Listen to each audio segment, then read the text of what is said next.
ஜீவநீரோடை ஊழியங்கள் வழங்கும் இதயத்திற்கு இன்று ஒரு சிந்தனை. தானிப்பட்ட அனுபவம். நூற்றுக்கணக்கான விளக்குகள் எரிந்து கொண்டிருக்கின்றன. ஆயினும் அவைகளின் நடுவில் எண்ணெய் இல்லாத ஒரு விளக்கு எரிய முடியுமா?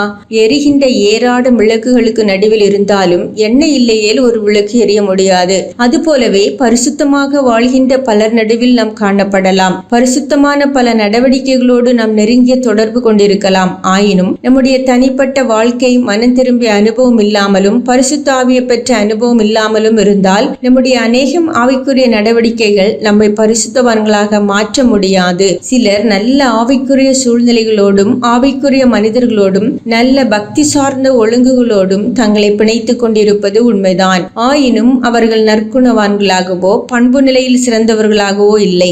ஏனென்றால் அவர்களுடைய இருதயம் இன்னும் தேவனோடு இணையவில்லை. தேவனுடைய பரிசுத்த ஆவி அவர்களுக்குள் வரவில்லை. எனவே அவர்கள் இறை பக்தர்களாக காணப்பட்ட போதிலும் இறை தன்மைகளை அவர்களிடம் காண முடியவில்லை. புத்தியில்லாத கன்னிகைகள் புத்தியுள்ள கன்னிகைகளோடு தான் இருந்தார்கள். அவர்களோடு நடந்தார்கள். அவர்கள் செய்த பல காரியங்களை இவர்களும் செய்தார்கள். அவர்களிடம் காணப்பட்ட ஆர்வம், பசி போன்றவை இவர்களிடமும் காணப்பட்டன. ஆயினும் அவர்கள் மணவாளனின் விருந்திற்குள் பிரவேசித்த போது இவர்களால் பிரவேசிக்க முடியவில்லை.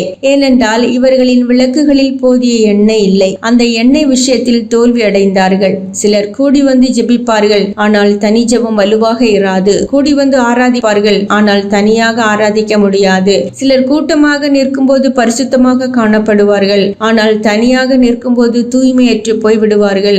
சிலர் ஒரு கூட்டமாக நிற்கும் போது கர்த்தர் மேல் அதிக நம்பிக்கையும் உணர்வுபூர்வமான விசுவாசம் கொண்டிருப்பார்கள், ஆனால் தனித்து நிற்கும் போது நம்பிக்கை இழந்து சோர்ந்து போய்விடுவார்கள். சிலர் பிரசங்கங்கள் கேட்கும் போது கர்த்தர் பேசினார் என்று சொல்லுவார்கள், ஆனால் தனியாக இருக்கும் போது எந்த சத்தத்தையும் கேட்க மாட்டார்கள். காரணம் என்ன? தனிப்பட்ட வாழ்க்கையில் பரிசுத்த ஆவியை பெற்றுக் கொள்ளவில்லை. தேவனோடு நேரடியான தொடர்புகள் இல்லை.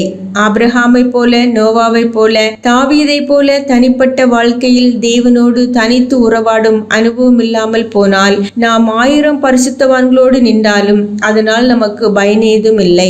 சிந்தனைக்கு, தேவன் நம்மோடு இருக்கிறார், நம்பிக்கையோடு இருப்போம். அவர் பரிசுத்தமானவர், ஜாக்கிரதையாய் இருப்போம். தேவன் நம்மோடு இருக்கிறார், நம்பிக்கையோடு இருப்போம். அவர் பரிசுத்தமானவர், ஜாக்கிரதையாய் இருப்போம்.